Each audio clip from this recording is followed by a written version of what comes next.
하나님께서 우리에게 주시는 말씀, 구약 성경 미가 6장 1절에서 8절까지 말씀입니다. 미가 6장 1절에서 8절까지 말씀, 하나님의 말씀 봉독할 때 여러분 경청하십시오. 여러분은 잘 들으세요. 여호와께서 하시는 말씀을. 너는 일어나라. 산들과 다투어라. 언덕들이 너의 목소리를 듣도록 해라. 들으라 산들아, 여호와께서 다투시는 말씀을. 땅의 변함없는 기초들아, 여호와께서 여호와의 백성과 다투실 일이 있기 때문이다. 여호와께서 이스라엘과 논쟁을 벌이실 것이다. 나의 백성아, 내가 너에게 무엇을 잘못했느냐? 무엇으로 너를 지치게 했느냐? 나한테 대답해 보아라. 참으로 나는 너를 이집트 땅에서 데리고 올라왔고 너를 노예살이 하던 집에서 구해냈다. 너의 앞에 모세와 아론과 미리암을 보내주었다. 나의 백성아, 잘 기억해 보아라. 모압 임금 발락이 무슨 일을 꾸몄는지, 부올의 아들 발람이 그에게 무엇이라고 대답했는지, 시팀에서 길갈까지 무슨 일이 있었는지도. 그러면 여호와가 공의롭게 한 일들을 알게 될 것이다. 무엇을 가지고 내가 여호와께 나아가 높이 계신 하나님께 굽혀 경배할까? 다 태우는 제물로 1년 된 송아지들을 가지고 갈까? 여호와께서 수천 마리 수량을, 수만 곳 강물 같은 기름을 기쁘게 받으실까? 내가 나의 맏아들을 드려 나의 범죄를, 나의 몸의 열매를 드려 나 자신의 죄를 용서받을까? 여호와께서 그대에게 알려주셨습니다. 사람이여, 무엇이 좋은지를. 여호와께서 그대한테서 무엇을 찾으시는지를. 다만 정의를 행동으로 옮기는 것과 한결같은 사랑을 즐겨 베푸는 것과 겸허히 그대의 하나님과 함께 살아가는 것입니다. 아멘. 이 말씀을 통하여 은혜 주실 줄 믿습니다. 할렐루야. 아멘. 1월이 벌써 지나가 버렸습니다. 오늘 2월이고요. 하나님께서 구약 성경에 있는 미가 선지자의 말씀을 우리에게 오늘 주셨습니다. 오늘 주연절 후 넷째 주일이고요. 이제 한 2주 지나면 우리에게는 설명절이지만 제의 수요일이 설명절 있는 그 주에 수요일이 제의 수요일입니다. 그러면 사순절이 시작됩니다. 다시 우리는 예수 그리스도의 고난을 묵상해야 될 때가 한 2주 앞으로 다가왔습니다. 그것만 보면 이 교회력이라는 것이 우리에게 얼마나 이 1년을 살아가는 데 있어서 의미 있는 것인가를 다시 한번 우리가 생각할 수 있습니다. 엊그제 성탄절이었고 아기 예수로 우리에게 오신 그 예수님으로 인하여 우리가 기뻐하고 즐거워하고 찬양했었는데, 그분이, 우리 예수님이 이 땅에 오신 이유가, 그리고 오셔서 하실 그 일들이 이제 본격적으로 시작된다. 우리가 이것을 다시 한번 가슴에 새겨야 합니다. 우리가 주님 수세 주일도 이미 지나왔습니다. 이러한 시기에 우리는 어떤 삶을 또 구체적으로 하나님 앞에 살까를, 성경 전체가 우리에게 많은 것들을 이야기해 주고 계시지만 오늘 특별히 구약과 신약을 아우르고 하나님의 말씀, 그리고 예수 그리스도의 말씀이 여전히 변함없이 일맥상통하여서, 와, 삼일째 하나님의 말씀은 예나 지금이나 앞으로나 똑같으시구나, 변함없으시구나를 다시 한번 생각하고 새길 수 있는 귀한 말씀을 오늘 미가 선지자의 입을 통하여 오늘 하나님께서 우리에게 주십니다. 우리 오늘 읽은 말씀은 유명한 말씀임을 여러분 잘 아시지요?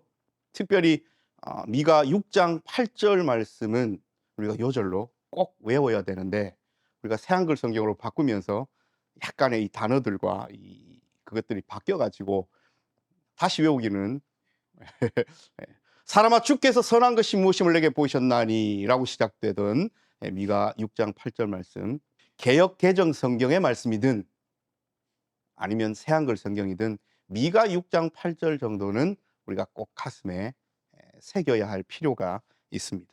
새한글 성경은 좀 친절해요. 뭐가 친절하냐면 누가 이 말을 하고 있는 건지를 우리에게 알려주시잖아요. 괄호해서 이것은 예언자의 말이고 이것은 하나님의 말씀이고 이것은 백성들이 이야기하는 것인가를 이렇게 구분 지어놨기 때문에 그 말씀을 읽을 때 친절함을 느낄 수 있습니다. 그렇지 않고서는 우리가 그냥 개역개정 성경에 미가 6장 1절부터 8절까지를 그냥 읽으면 솔직히 아무 생각 없이 읽으면 누가 예언자의 말인지 누가 백성의 말인지 무엇이 하나님의 말씀인지를 우리가 깨닫기가 쉽지 않잖아요. 오늘 성경 봉독 여러분 잘 보시면 예언자의 말, 하나님의 말씀, 백성들의 말이 잘 구분되어 있습니다. 6장 1절에 한글로 번역되어 있지만 히브리어 원문을 보면 live라는 단어가 나와요. 송사입니다. 재판하는 거예요. 여러분 뭔가가 이렇게 누가 뭐 억울함을 토로하거나 뭐 시시비비를 좀 가려주십사 하면서 재판장 앞에 이렇게 송사를 하면 그게 뭐가 있어야 됩니까? 변론도 있어야 되고 주장도 있어야 되고 결론도 있어야 되죠. 오늘 그 장면입니다. 그래서 하나님께서 직접 이스라엘 백성들을 송사하십니다. 배심원은 누구냐면 산들입니다. 언덕입니다. 이 송사는 무엇에 관한 송사냐면 언약에 관한 송사입니다. 누가 언약을 어겼는가? 언약이라는 것은 약속이잖아요. 누가 이 약속을 어겼는가? 한편에서는 당신이 약속을 어겼잖아요. 하고 있고 이쪽 편에서는 아니 나는 약속을 어긴 적이 없어. 네가 약속을 어겼잖아. 지금 이렇게 서로 말이 안 맞으니까 뭐가 생겨요? 송사가 생긴 겁니다. 이런 어떤 이미지를 가지고 오늘 이 말씀을 한번 들여다 봐야 합니다. 1절에서 하나님께서 여호와 하나님께서 이스라엘 백성들을 부르십니다. 송환하십니다. 야 우리 재판하자. 이리 와봐봐. 그래서 증인들을 향하여 고발 명령을 합니다. 산들아 언덕들아 좀 들어봐봐. 지금 1절 말씀이에요 여러분. 너는 일어나라 산들과 다투어라. 언덕들이 너의 목소리를 듣도록 해라. 증인들이 언덕과 산들이다. 하나님의 피조 세계가 다 듣고 있다. 하나님께서 지금 이렇게 이야기를 하십니다. 원고의 소송 제기가 3절에서 5절까지 나옵니다. 하나님께서 3, 4, 5절에 백성들을 향하여 그러니까 이 소송을 제기하신 분이 하나님이에요. 하나님 원고신 거예요. 자 그럼 피고들의 변론이 있어야 되겠죠. 그게 6절, 7절입니다. 내가 무엇을 가지고 여호와 앞에 나아갈까 하면서 이제 나름 자기의 어떤 그 이야기들을 하고 있어요. 그리고 8절이 판결입니다. 전체 내용을 잘 읽어보시면 이런 게 느껴집니다. 백성들은 뭔 얘기를 하고 있어요? 우리가 6절, 7절 먼저 가봐야 됩니다. 백성들이 뭔 얘기를 하고 있어요? 내가 무엇을 가지고 여호와 앞에 나아갈까? 높이 계신 하나님께 굽혀 경배할까? 다 태우는 제물, 번제물로 1년 된 송아지. 여러분 1년 된 송아지는 서로 제사를 지내는 것 중에 가장 귀하고 깨끗하고 아름답고 준비하기가 힘든 그래서 정성이 가득 담긴 제물입니다. 정말 깨끗하고 좋고 이렇게 준비된 것을 상징하는 것이 1년 된 송아지예요. 여호와께서 수천 마리의 수양을 수만 것 강물 같은 기름을 기쁘게 받으실까? 맏아들을 드릴까? 나의 몸의 열매를 드릴까? 하면서 지금 이스라엘 백성들의 6절, 7절의 피고들의 변론은 어디에 집중되어 있냐면 제사에 집중되어 있습니다. 그러면서 좋은 것 다 언급하고 있어요. 1년 된 송아지, 수천 마리의 수양, 내 맏아들을 드릴까? 하나님은 맏아들을 드리라고 이삭에게 이게 아브라함에게 하셨던 말씀이 있지만 그것도 하나님의 원래 뜻은 아니었습니다. 그래서 뿌리가 걸려있던 양 한 마리를 준비해 놓으셨어요. 거기서 여호와 이레가 나오는 겁니다. 하나님은 결코 인신 제사를 원하신 적이 없습니다. 그러면 맏아들을 드리는 이런 풍습은 어디로부터 배운 거예요? 지금 이 워딩은 이방 족속들에게 우상에게 제사하는 그런 방식에서 지금 배운 거예요.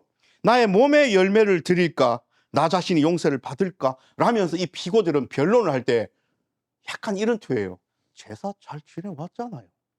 1년 된 송아지로 제사 했잖아요. 심지어는 우리 아들도 드리려고 했잖아요. 기름을 드렸잖아요. 하나님 우리가 제사 지냈지 않습니까? 레위기에 나타난 제사법대로 하나님 앞에 나아가서 제사했잖아요. 뭐가 문제입니까? 왜 우리를 고발하십니까? 이 변론이에요. 다시 돌아가서 하나님은 백성에게 뭐라고 이야기하고 계십니까? 내가 너에게 무엇을 잘못했느냐? 좀 이스라엘 백성에게 하나님 말씀하시는 거예요. 무엇으로 너를 지치게 했느냐? 나한테 대답해 봐라. 그러면서 하나님께서 과거를 회상시키십니다. 첫 번째 스토리는 뭐예요? 이집트 땅에서 너를 데리고 올라왔다.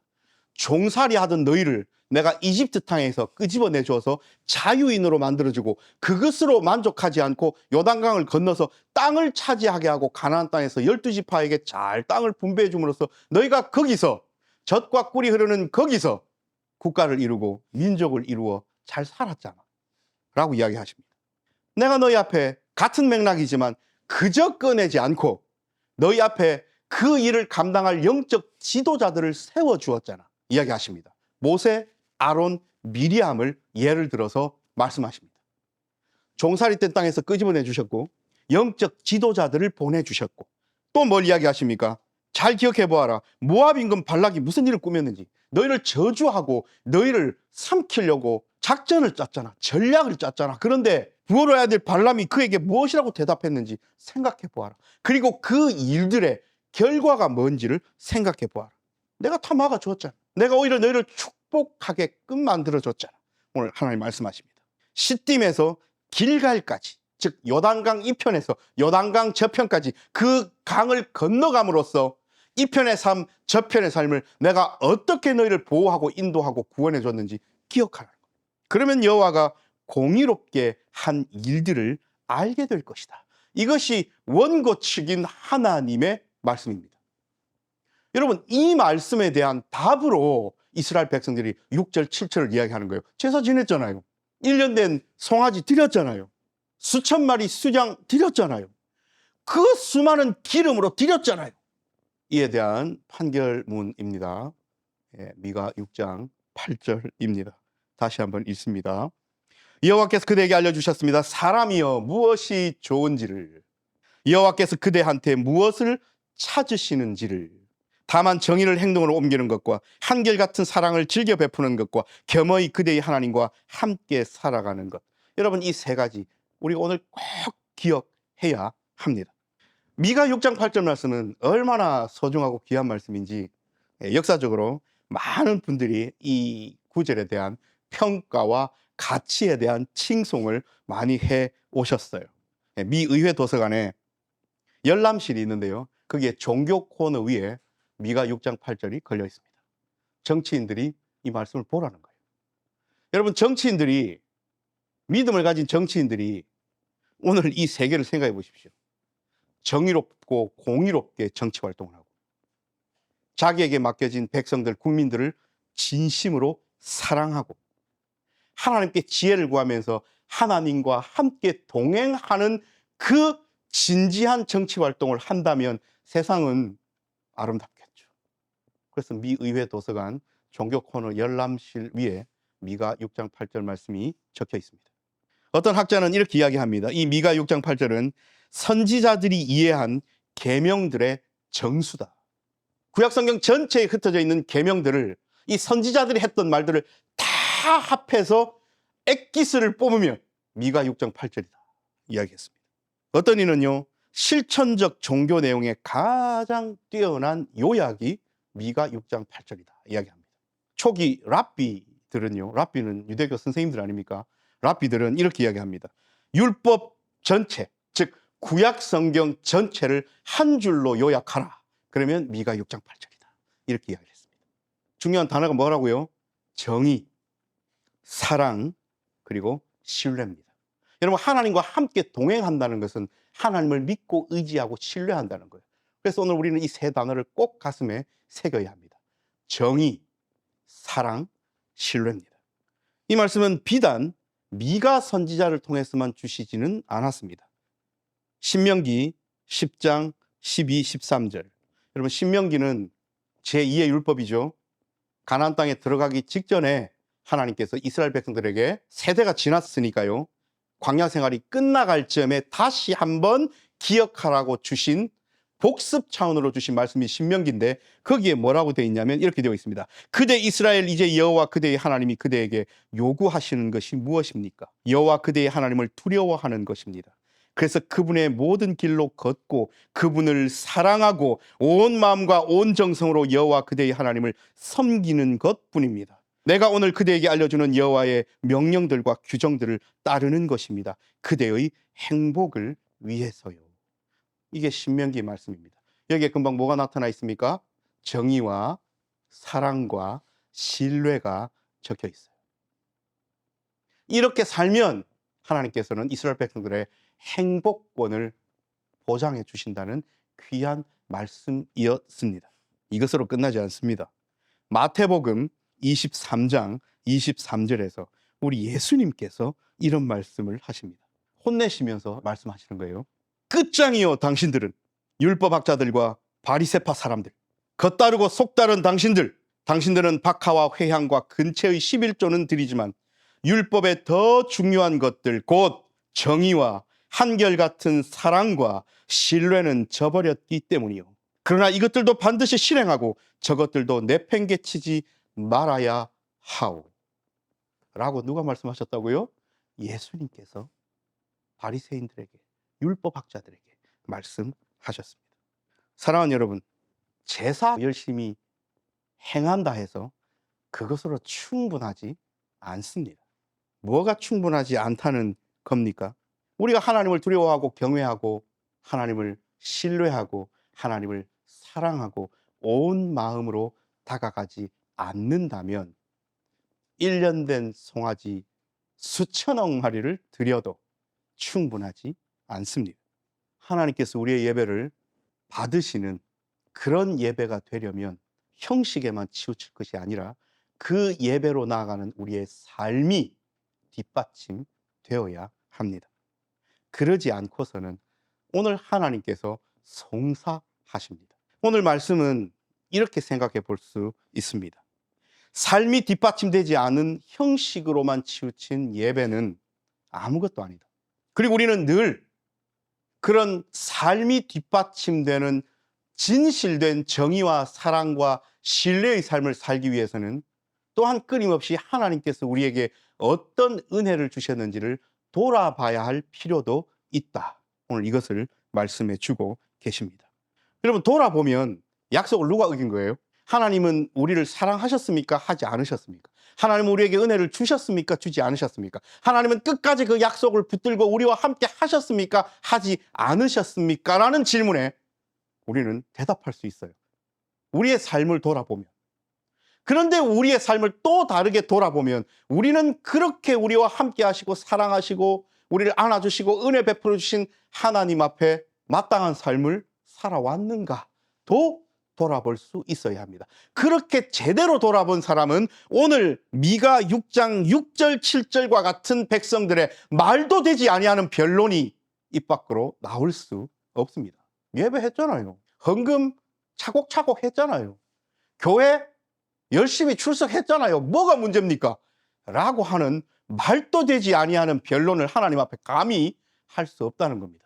그래서 우리는 우리 자신도 돌아보고 내게 은혜 주신 하나님의 은혜도 돌아볼 줄 알아야 합니다. 기독교인들이 이렇게 많고 각 도시 지역마다 시골마다 교회가 이렇게 많이 서 있고 십자가의 네온사인이 저렇게 밝히 밤마다 빨갛게 불타오르는 이 사회가 왜 이렇게 서로를 미워하고 삭막해지며 사랑 없고 정의와 공의는 저 멀리 가버린 이런 사회가 되었을까요?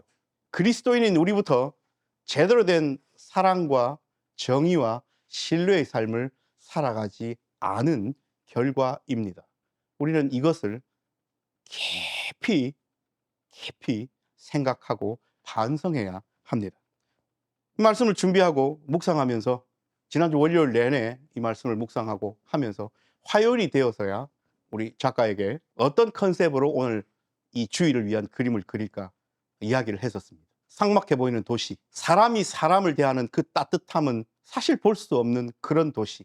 그렇지만 인간이 잘 계획해서 만들어서 자로 잰 듯 이렇게 도로를 꾸미고 인간이 살아가기에는 편리하게끔 만들었지만 하나님이 원하시는 정의와 사랑과 신뢰는 잘 보이지 않는 그런 도시. 그럼에도 불구하고 그 길 가운데 예수 그리스도의 십자가는 여전히 존재하는 것.